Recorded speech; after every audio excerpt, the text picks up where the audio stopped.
जय भीम। मैं मेवालाल और आप देख रहे हैं बहुजन समय। साथियों, आज बुद्ध पूर्णिमा। सागरपुर में एक संगठन है डॉक्टर अंबेडकर अनुसूचित जात अनुसूचित जनजात संगठन है, तो उसके आज अध्यक्ष हमारे एडवोकेट शांत प्रकाश जी बनाए गए हैं। बड़ी खुशी की बात है। तो आज संजोग से मैं आज इनसे मुलाकात करने के लिए आया हूँ। तो और हमारे एक नए साथी नए बौद्धाचार्य मिले हैं, धम्माचार्य जी मिले हैं, तो इनसे भी जानूंगा कि बुद्ध के बारे में। सर, सबसे पहले नमो बुद्धाय जय भीम। जय भीम, नमो बुद्धाय जय। सर आपको भी सर नमो बुद्धाय जय भीम। सर, आप एडवोकेट हैं तो एडवोकेट से संबंधित सवाल पूछोगे, आप धम्माचार्य हैं तो धम्म से संबंधित आपसे पूछोगे। सर, आज बुद्ध पूर्णिमा मनाने का कारण क्या है सर? आज के दिन इस संपूर्ण मानव जाति का जो विकास किस रास्ते हो सकता है, उसके लिए सिद्धार्थ गौतम नामक युवक, जिसका बचपन का नाम सुक्ति था, उन्होंने अपना गृह त्याग करके और जो दुख इसमें व्याप्त है, कलेश जो व्याप्त है समाज के अंदर, जो समाज के अंदर विकृतियाँ व्याप्त हैं, उनके समाधान के लिए उन्होंने त्याग किया। और उन्होंने आज के ही दिन वैशाख पूर्णिमा के दिन उन्होंने जो है संबोधि का लाभ किया। इसका जो है पूरा हल निकाल लिया कि आदमी दुखी क्यों है, कलेश क्यों है आदमी के जीवन में, इस जीवन का क्या चक्र है, हम क्यों फंसे हुए हैं। इन सारे सवालों का जो अनसुलझे सवाल थे, उनका सभी का जवाब आज के दिन उन्होंने खोजा था। आज के दिन उन्होंने बुद्धत्व प्राप्त करके, संबोधि को प्राप्त करके बुद्ध हुए थे। इसलिए इनका बहुत बड़ा। सर, अच्छी बात आपने बताया, लेकिन बुद्ध की मूर्ति के सामने पूजा करना और पंचशील पढ़ना, अगरबत्ती जलाना और उसे झोली मांगना, हाथ फैलाना, तो इसमें तो कुछ मिलने वाला नहीं, तो फिर ये क्यों किया जाता है? बहुत अच्छा क्वेश्चन है आपका, बहुत अच्छा क्वेश्चन है। एक क्वेश्चन नहीं, कई क्वेश्चन है इसमें। एक्चुअल में बुद्ध से हम कुछ मांगते नहीं हैं और ना ही बुद्ध कुछ मांगते हैं। बुद्ध ने स्वयं कहा है कि मैं तुम्हें कुछ भी देने वाला नहीं हूँ, आपको स्वयं पैदा करना है। मैं सिर्फ आपको मार्ग बता सकता हूँ, उस मार्ग पर चल करके आप अपना विकास कर सकते हैं। जहाँ तक धूप, अगरबत्ती, मोमबत्ती देने का सवाल है, फूल चढ़ाने का सवाल है, तो हम ये जो है हमारी पुरानी व्यवस्था थी, जिसको हम जो है नागवंशी व्यवस्था कहते थे, उस व्यवस्था के अंदर हम अपने बड़े भाई का, अपने माता पिता का, अपने अग्रजनों का, बड़ी बहन का, इनका मान सम्मान करते थे। और वही मान सम्मान हम अपने आदर्श बुद्ध को देते हैं। तो उस मान सम्मान के रूप में हम जो है उनके सामने अगरबत्ती जलाते हैं, धूप बत्ती लगाते हैं, मोमबत्ती लगाते हैं, पुष्प चढ़ाते हैं, क्योंकि इनसे हमको कुछ संदेश मिलता है। क्या संदेश मिल रहा है कि मोमबत्ती जो है प्रकाश का प्रतीक है, ये हमारे ज्ञान का प्रतीक है, क्योंकि बुद्ध का ज्ञान ही असीमित है, विकासशील है। और अगरबत्ती जो है हमारी शील की प्रतीक है। जिस प्रकार से अगरबत्ती की महक सभी ओर जाती है, इसी प्रकार से अगर हम शीलवान होंगे, हम चरित्रवान होंगे, तो हमारी महक भी सभी ओर जाएगी। पुष्प जो है हमें अनित्यता का संदेश देते हैं कि जो आपका इस समय है वो ख़त्म होने वाला है। सब कुछ ख़त्म होने वाला है, कुछ भी रहने वाला नहीं है। आपका जीवन भी ख़त्म होने वाला है। फिर किस पर आप अहंकार करते हो, किस लिए आप चिपके पड़े हो? तो ये हमें अनित्यता का संदेश देती है, क्योंकि हमारे अस्तित्व में तीन हमारे संस्कार अस्तित्व के तीन जो है नियम हैं, उसमें से एक है। पहला नियम है कि ये आपका जो संस्कार अस्तित्व है दुख में है। दूसरा नियम है कि ये जो है अस्तित्व, आपका संस्कार अस्तित्व जो है अनित्य है, प्रतिक्षण बदल रहा है। हम परिवर्तनशील हैं, परिवर्तन हो रहा है, क्योंकि प्रकृति के हम एक अंग हैं, हम भी प्रकृति के प्राणी हैं, इसलिए इसमें भी परिवर्तन होना चाहिए और परिवर्तन हमको स्वीकार करना चाहिए। तीसरा नियम है कि यह सब कुछ अनात्म है, इसमें कोई भी स्थिर रहने वाली चीज़ नहीं है। सभी परमाणुओं अणुओं परमाणुओं से बनी हुई है और इलेक्ट्रॉनों प्रोटॉनों से बनी हुई है। ये पूरी तरह से विज्ञान पर आधारित है। किसी भी चीज़ को आप स्थायी लेके मत चलिए, इसीलिए इसको जो है हम मानते हैं, इसकी हम ज़्यादा पूजा नहीं करते हैं, कोई हम मांगते नहीं उनके सामने, ना हम उनको कुछ चढ़ाते हैं, ना वो हमसे मांग रहे हैं और ना हम उनसे मांग रहे हैं। हम उनकी शिक्षा को सीखने के लिए उनसे जो है सम्मान के रूप में हम ये चीज़ें भेंट करते हैं। सर, बुद्ध का धम्म जानने का है या मानने का है? तो फिर लोग क्यों कहते हैं कि बुद्ध की बात मानो, बुद्ध की बात मानो? बुद्ध ने तो कहा कि जानो, मानने की तो उन्होंने कहा नहीं, तो क्यों बार बार लोग कहते हैं कि मानो मानो? जो उन्होंने कहा था जानने की बात कही थी। बहुत अच्छा सवाल है आपका, आप खुद ही जवाब दे रहे हो, जानने की बात की है। एक्चुअली में बुद्ध का धम्म जो अनुभव का धम्म है, ये प्रतिक्षण आपको जागृत रखता है, जागृति की ओर ले जाता है। अगर आप अवेयर नहीं रहेंगे, जागृत नहीं रहेंगे, तो आप कहीं भी धोखा खा सकते हैं। प्रतिक्षण आपको अवेयर रहना है, जागृत रहना है। आपको बोल रहे हैं क्या बोल रहे हैं, खा रहे हैं क्या खा रहे हैं, चल रहे हैं किस जगह पर चल रहे हैं, किस हालत में हैं। आपको हर क्षण आपको जागृति में जीना है, जागृति के लिए है। और जागृति अनुभव से आएगी। बार बार आप चिंतन करेंगे, अनुभव लेंगे, तब आपकी जागृति आपको आगे बढ़ाती चली जाएगी, आपका विकास का रास्ता खोलती हुई चली जाएगी। सर, मैं रोक रहा हूँ क्योंकि मुझे छोटा सा सवाल लेना है। तो बुद्ध को मानने से ना आपको धन मिलने वाला है, ना पद मिलने वाला है, तो हम बुद्ध के क्यों माने? वो बहुत अच्छी बात है आपकी, क्योंकि बुद्ध सही मायने में हमको जो है जीवन का रास्ता देते हैं। बुद्ध ने हमको जो बहुत रास्ता दिया, धम्म का मतलब है रास्ता। हमें जो है जीवन का जो सही रास्ता है वो बुद्ध ने दिया है कि आदर्श जीवन का रास्ता कौन सा है, वो रास्ता उन्होंने दिया है, उसको हमें मानना है। क्योंकि ये पृथ्वी के ऊपर जो कलेश है, जिसमें हम फंसे हुए हैं, विकृतियों में फंसे हुए हैं, काम राग, भव राग, विभव राग, इनमें हम फंसे पड़े हैं। काम, लोभ, द्वेष, राग, इनके अंदर हम फंसे पड़े हैं। इसलिए इनको हम, अगर इन पे हम विजय पा जाएंगे, तो हम अपने को संपूर्णतः एक व्यक्ति के रूप में विकसित कर लेंगे। अभी हम व्यक्ति के रूप में विकसित नहीं हैं। अगर हम व्यक्ति के रूप में विकसित हो गए तो अपना भला बुरा हम समझ सकते हैं, और हम अगर समझ जाएंगे तो हम औरों को भी रास्ता बता सकते हैं। इसलिए ये धम्म जो है अनुभव का धम्म है, ये पढ़ाई का धम्म नहीं है। कोई ऐसा धम्म नहीं है कि आपको कुछ देने वाला है। आपको स्वतः प्रयास करके आगे बढ़ना पड़ेगा, कदम कदम पर आपको बढ़ना है। एक लास्ट आपसे सवाल है, बुद्ध से मिलने के लिए क्या करना चाहिए? बहुत अच्छी सी सवाल है। बुद्ध कहते हैं हर व्यक्ति के अंदर एक बुद्धांकुर है, हर व्यक्ति के अंदर एक बुद्धांकुर है, सिर्फ उसको आबो हवा देनी है। क्या देनी है? कि सब पापस्य अकरणं कुशलस्य उपसंपदा सचित्त परियोद परंग एतंग बुद्धान शासनंग। बुद्ध की ये शिक्षा क्या कहती है कि सभी अकुशल कर्मों का ना करना। जो भी अकुशल कर्म है जिससे मुझे, मेरे समाज को, मेरे परिवार को, मेरे देश को हानि पहुंचती है, इसका कुछ बिगड़ता है, तो उन कामों को नहीं करना है। कुशलस्य उपसंपदा, अच्छी बातों का हमें संग्रह करना है, अच्छे कर्मों का संग्रह करना, उधर हमको जाना है।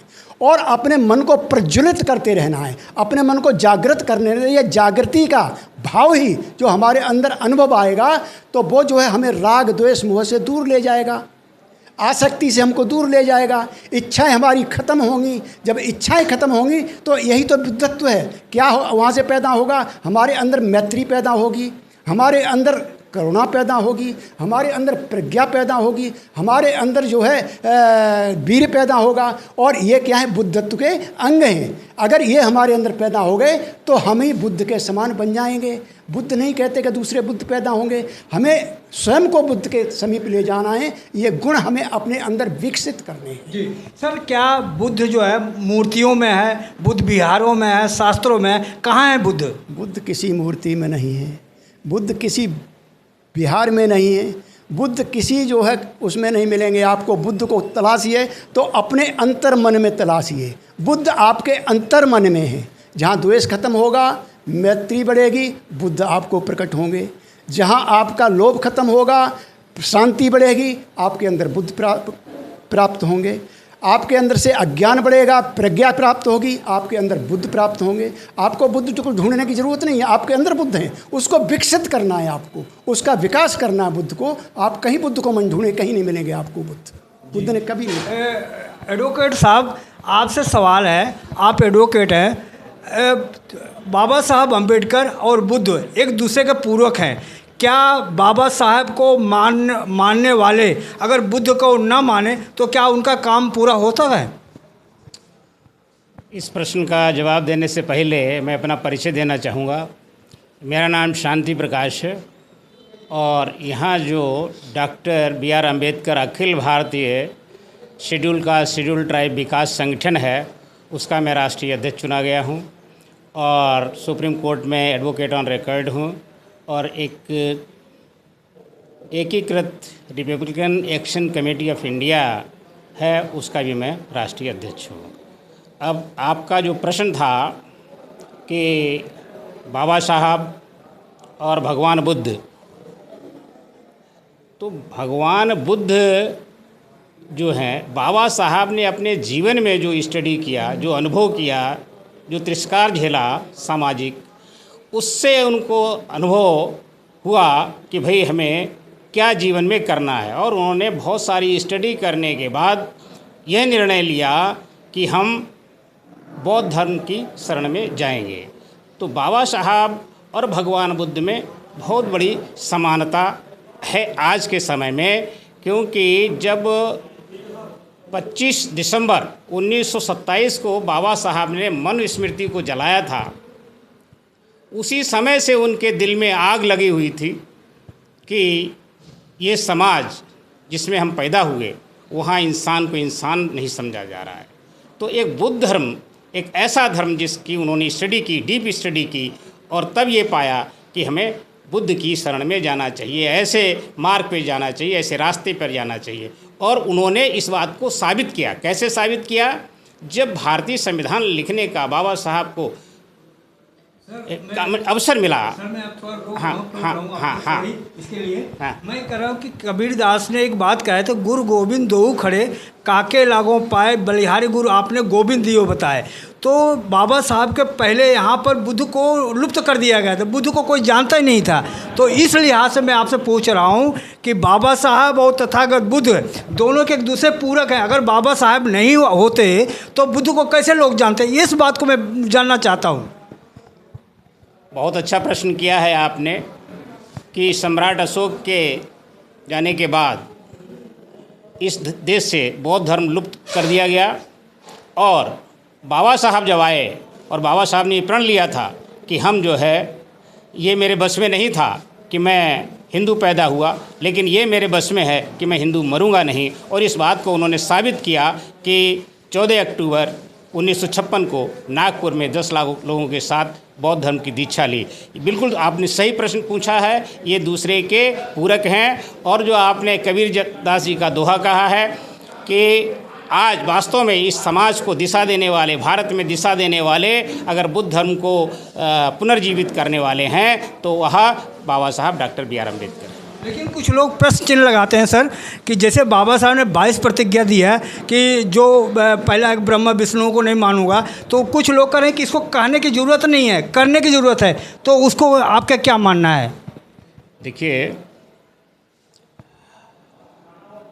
कहना नहीं चाहिए या करना नहीं चाहिए। नहीं, जब बुद्ध है और बाबा साहब एक पूरक हैं। हाँ, चूँकि जो बाबा साहब ने 14 अक्टूबर 1956 को जब 22 प्रतिज्ञाएं लेकर के बौद्ध धर्म को ग्रहण किया और वो 22 प्रतिज्ञाएं अगर वास्तव में मनुष्य बौद्ध धर्म की शरण में जाता है, सही रास्ते पर चलता है, जैसा कि अभी धम्माचार्य जी ने कहा कि बौद्ध धर्म जो है एक अनुभव है, ये कोई व्यक्ति नहीं है। तो बाबा साहब ने जो किया वह अपने आप में साबित करके दिखाया। बाबा साहब ने भारतीय संविधान की जो प्रस्तावना है उसमें पूरा बाबा साहब ये भगवान बुद्ध का दर्शन झलकता है, जहाँ बंधुत्व की बात कही गई, जहाँ मानवता की बात कही गई, जहाँ अन्याय के खिलाफ बात कही गई कि सबको न्याय मिलना चाहिए, सामाजिक, आर्थिक, राजनीतिक है। तो ये जो भारत के संविधान की प्रस्तावना है उसमें बाबा साहब जो है भगवान बुद्ध को लाए हैं। सर एक सवाल मेरा और अधूरा रह गया कि कई संगठन मैं देखता हूँ कि बाबा साहब और बुद्ध भगवान को लाने वाले तो बुद्ध भगवान बाबा साहब हैं, लेकिन जब कोई कार्यक्रम करते हैं तो बुद्ध भगवान को वहाँ तस्वीर तो लगाते हैं, लेकिन बाबा साहब को नहीं लगाते। क्या उनको हीन भावना है, क्या समझ के नहीं लगाते सर? हीन भावना तो हम खैर नहीं कह सकते हैं, लेकिन ऐसा है कि आज बुद्ध धर्म को मानने वाले वो सारे लोग भी हो गए हैं जो बुद्ध धर्म से नफरत करते थे, घृणा करते थे, और बहुत बड़ी बात कर रहे हैं सर। हाँ, वही लोग आज जो है भगवान बुद्ध को भी मानते हैं। आपने देखा होगा हमारे देश के प्रधानमंत्री जब विदेशों में जाते हैं तो कहते हैं हम बुद्ध की धरती से आए हैं, लेकिन वही लोग जब भारत में आते हैं तब किसकी बात करते हैं? मनुस्मृति लागू करने की बात करते हैं। तो ये देखिए, जो आपने बात कही, ये वही लोग हैं जो बाबा साहब और भगवान बुद्ध को समान न दे करके सिर्फ उनका ही वो करते हैं, वो ढोंग करते हैं। वो वास्तव में भगवान बुद्ध को मानने वाले लोग नहीं हैं, वो इस देश के लोगों को भ्रमित करने वाले लोग हैं। सर, मेरा एक सवाल है आखिरी आपसे कि अभी एक ट्वीट बहुत तेजी से वायरल हो रहा है जिसमें बीजेपी का नेता जो गिरिराज सिंह जी हैं वो खुद कह रहे हैं कि आने वाले टाइम में नरेंद्र मोदी को बाबा साहब की तरह ही पूजा जाएगा। तो क्या लगता है, आने वाले टाइम में नरेंद्र मोदी को बाबा साहब की तरह पूजा जाएगा? देखिए, वह उनकी सोच हो सकती है, लेकिन इस देश की जो जनता है, इस देश की जो जनता है जिसमें SC ST OBC के जो लोग हैं, वह बाबा साहब को मानने वाले लोग हैं, भगवान बुद्ध को मानने वाले लोग हैं। तो जो उनके मनसा है कि आगे आने वाले समय में उनकी पूजा होने लगेगी, ऐसा इस देश में अब संभव नहीं है। आज ये भारत जो आज बुद्ध जयंती है। बुद्ध जयंती के अवसर पर मेरा एक प्रश्न आपसे है कि भारत में हिंदू राष्ट्र बनाने की मांग की जा रही है और आप लोग जो है बौद्धमय भारत बनाने की बात करते हैं, तो किस तरीके से बौद्धमय भारत बनेगा जब दलित और जो जितने बहुजन समाज के लोग हैं मंदिरों के घंटे बजाते? बहुत वाजिब आपने प्रश्न किया है कि मंदिरों में जो घंटा बजाने वाले लोग हैं, वहाँ जो 85% लोग हैं उसमें अधिकांश वही लोग हैं जो घंटा बजाते हैं। घंटा ही नहीं बजाते हैं बल्कि अपने मेहनत की कमाई भी वहाँ पर दे आते हैं। और जो भारत में जो आपने प्रश्न किया है कि हिंदू राष्ट्र बनाने की जो लोग बात कर रहे हैं, वकालत कर रहे हैं, एक्चुअली यह हिंदू राष्ट्र कभी न था न कोई है, और हिंदू की कोई भी परिभाषा नहीं है। हिंदू शब्द की कोई परिभाषा नहीं है। सुप्रीम कोर्ट ने भी इस बात को साबित किया है कि हिंदू जो शब्द है यह कोई धर्म ही नहीं है, ये एक भ्रमित करने वाला शब्द है और इस देश के लोगों को भ्रमित किया जाता है। उनके स्वार्थ होते हैं जिसके कारण ऐसा किया जाता है। लेकिन मैं समझता हूँ कि इस देश की जो जनता है अब समझ रही है, और जहाँ तक शेड्यूल ट्राइब OBC माइनॉरिटीज़ की बात है, तो अगर ये सही मायने में देखा जाए तो भारत में ये हिंदू हैं ही नहीं, यह बौद्ध हैं। तो जो लोग ऐसी मनसा रखते हैं कि हम आगे आने वाले दिनों में भारत को हिंदू राष्ट्र बना देंगे, ऐसा इस देश में कभी संभव होने वाला नहीं। सर एक मिनट सर, ये 25 तारीख को वोट पड़ने जा रहा है, तो लोग जो वोट डालेंगे तो क्या सोच के वोट डालेंगे सर? देखिए, चूंकि आपने ये राजनीतिक प्रश्न किया है और चूंकि हमारा राष्ट्रीय पर्व है, संगठन जो है एक गैर राजनीतिक संगठन है, लेकिन देश का हर एक नागरिक जो है वह एक राजनीतिक सोच रखता है। चूँकि उसका एक वोट है और बाबा साहब ने वोट का अधिकार हर एक को दिया है, तो उस वोटर के नाते मैं ये बात ज़रूर कह सकता हूँ कि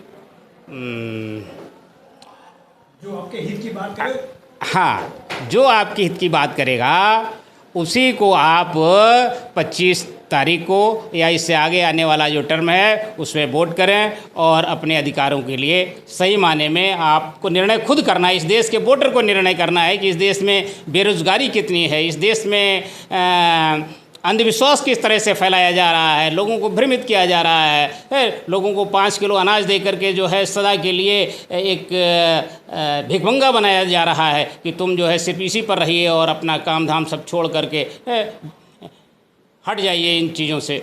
तो ये जो एक बात है, इन चीज़ों के लिए अगर वास्तव में इस देश की जो जनता है उससे मैं आग्रह करता हूँ कि अपना वोट सब सोच समझ कर दें और ऐसे व्यक्ति को वोट दें जिससे कि देश से बेरोज़गारी, महंगाई, गरीबी और जो हमें भिन्न भिन्न जातियों वर्गों में बांटे हुए हैं, ये सब चीज़ों समाप्त हो सकें और भारत में एक मानव समाज का विकास हो सके, जो कि वास्तव में भगवान बुद्ध का रास्ता था। मानव इंसान, जहाँ पर हर एक को इंसानियत मिले, हर एक को तवज्जो मिले, हर एक को आगे बढ़ने का मौका मिले, ऐसे एक समाज के निर्माण के लिए, एक ऐसे देश के निर्माण के लिए आगे आने वाले दिनों में हम देश की जनता से यही निवेदन करते हैं कि अपना वोट सही जगह डालें। धन्यवाद सर, आप दोनों को बहुत बहुत धन्यवाद सर, आप दोनों ने बेबाकी से अपना जवाब दिया। तो आप देख सकते हैं कि किस तरह से हमारे दो मेहमान थे, बहुत महान हस्ती हैं ये। तो आप लोग इनकी बातों से कितना प्रभावित हैं, और इनका अपना प्रतिक्रिया जरूर दें। मैं मेवालाल, बहुजन समाज, दिल्ली। जय भीम, जय भारत। अगर आपको लगता है कि हमारा काम बहुजन समाज के लिए महत्वपूर्ण है, तो आप हमें आर्थिक सहयोग के लिए सीन दिखाए गए QR कोड स्कैन और फोन पे और गूगल पे और UPI और बैंक अकाउंट में कर सकते हैं।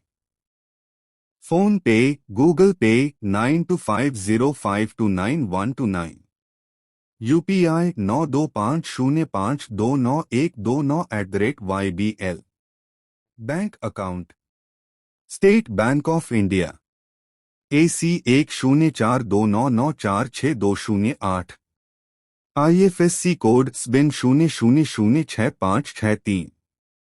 आपका छोटा से छोटा सहयोग समाज और हमें और मजबूत करेगा, जिससे हमें बहुजन पत्रकारिता में और निष्पक्ष बनाने में मजबूत करेगा। जय भीम, जय भारत।